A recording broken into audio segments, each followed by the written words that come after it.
ஆனந்தம் எங்கே? நமக்கு எண்ணி முடியாத ஆசைகள் இருக்கின்றன. ஆனாலும் என்றோ ஒரு நாள் நாம் ஆசைப்படும் வஸ்துக்கள் நம்மை விட்டு பிரிவது அல்லது நாம் அவற்றை விட்டு பிரிவது சர்வ நிச்சயம்.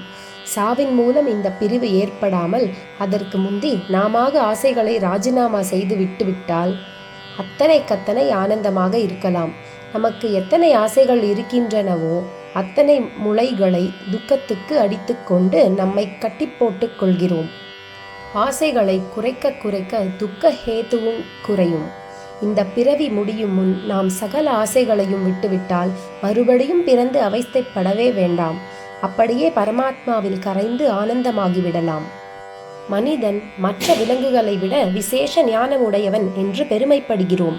ஆனால் இவன் மட்டும் அவற்றை விட விசேஷமாக என்ன செய்து விடுகிறான்? நாயும் நரியும் கரப்பாம்பூச்சிகளும் கூடத்தான் சாப்பிடுகின்றன, சந்ததி விருத்தி செய்கின்றன, சாகின்றன.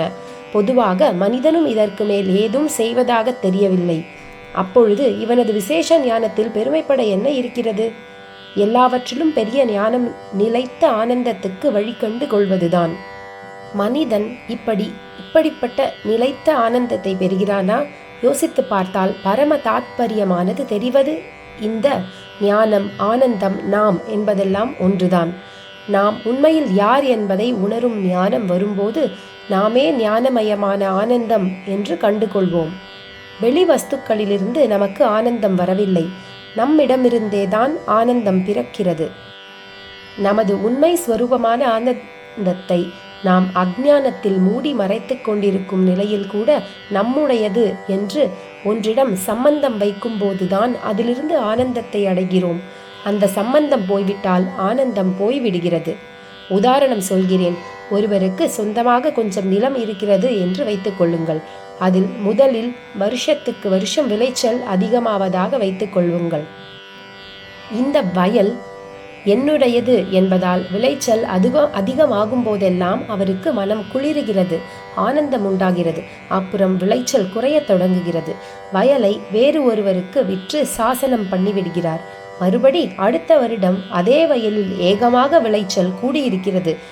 இப்போது அதை பார்க்கும்போது அவர் மனம் குளிரவா செய்கிறது? அடடா, போன வருஷம் நம் கையில் இருந்தபோது தரிசு மாதிரி பொட்டலாக இருந்தது, இப்போது எவனோ ஒருவனுக்கு அதிர்ஷ்டம் அடிக்கிறதே என்று வயிற்றெரிச்சல் தான் உண்டாகிறது. எனது என்ற சம்பந்தம் இருந்த மட்டும்தான் அமோக விளைச்சலில் சந்தோஷம் இருந்தது. பிறகு அதே விளைச்சலில் உணர்ச்சி அடியோடு மாறிவிட்டது. இன்னொரு உதாரணம் சொல்கிறேன். என்னிடம் பல பெற்றோர்கள் குழந்தைகளை அழைத்து வந்து அவற்றுக்கு சித்த பிரம்மை இருக்கிறது, அது நிவர்த்தியாக வேண்டும் என்று கேட்டுக்கொள்வதை பார்த்திருப்பீர்கள். இதற்கு நேர்மாறாக ஒரு தகப்பனார் நடந்து கொண்டார். அவர் இரண்டாவது கல்யாணம் செய்து கொண்டவர். இளையாளுக்கு மூத்தாள் பிள்ளையோடு ஒத்து வரவில்லை. ஏக சண்டை போட்டு குடும்பம் பிரிந்தது. இவர் இளையாள் தரப்பிலேயே இருந்தார். பிள்ளையை கைவிட்டு விட்டார். அவர் ஒரு நாள் என்னிடம் வந்து, மூத்தாள் பிள்ளை இளையாளுக்கு பில்லி சூனியம் வைத்தான், நல்ல வேளையாக அது அவனையே திருப்பி அடித்து விட்டது என்றார்.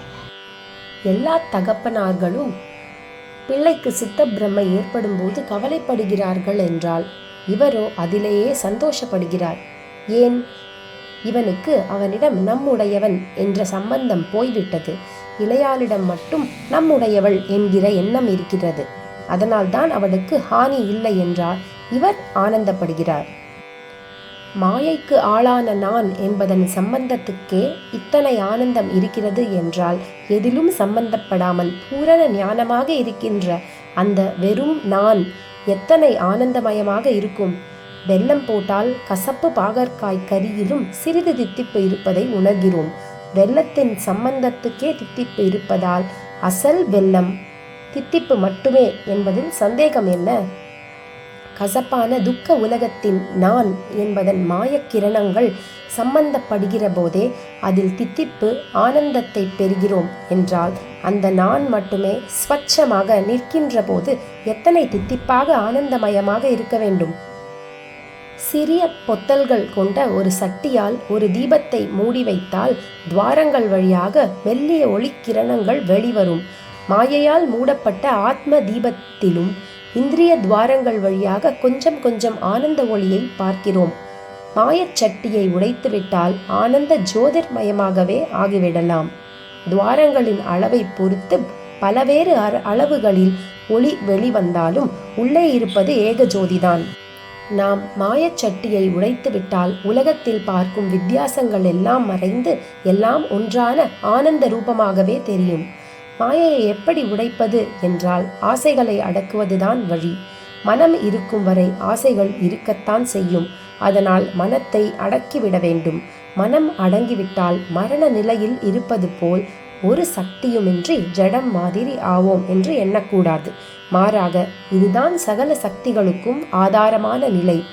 சாதாரணமாக ஏதாவது ஒரு அங்கத்தில் ஊனம் உள்ளவர்களுக்கு இன்னொரு அங்கத்தில் அதிக தீக்ஷண்யம் இருக்கும்.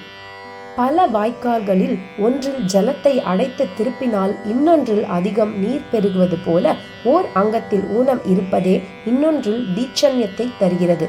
ஆத்ம சக்தியை பலவாறாக சிதற செய்யும் எல்லாம் இந்திரியங்களையும் அடைத்து கொண்டு விட்டால் அப்போது சகல சக்திகளும் ஒரே இடத்தில் அமைதியாக ஆனந்தமாக கூடி நிற்கும்.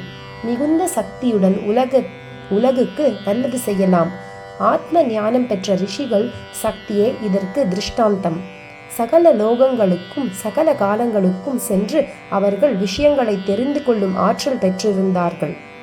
நம் காதுக்கு கேட்காத சப்தங்களை ஆகாயத்தில் கேட்டு வேத மந்திரங்களை கொடுத்தார்கள். எப்படி ஆசையை அடக்குவது, எப்படி மனத்தை நிறுத்துவது, எப்படி நிலைத்த ஆனந்தத்தை அடைவது என்று கேட்கிறவர்கள் அந்த வேதங்கள் சொன்னபடி நடந்தாலே போதும். முடிவில் பேரானந்தம் அடையலாம். இதற்கு பரமேஸ்வரன் அனுகிரகம் செய்வாராக.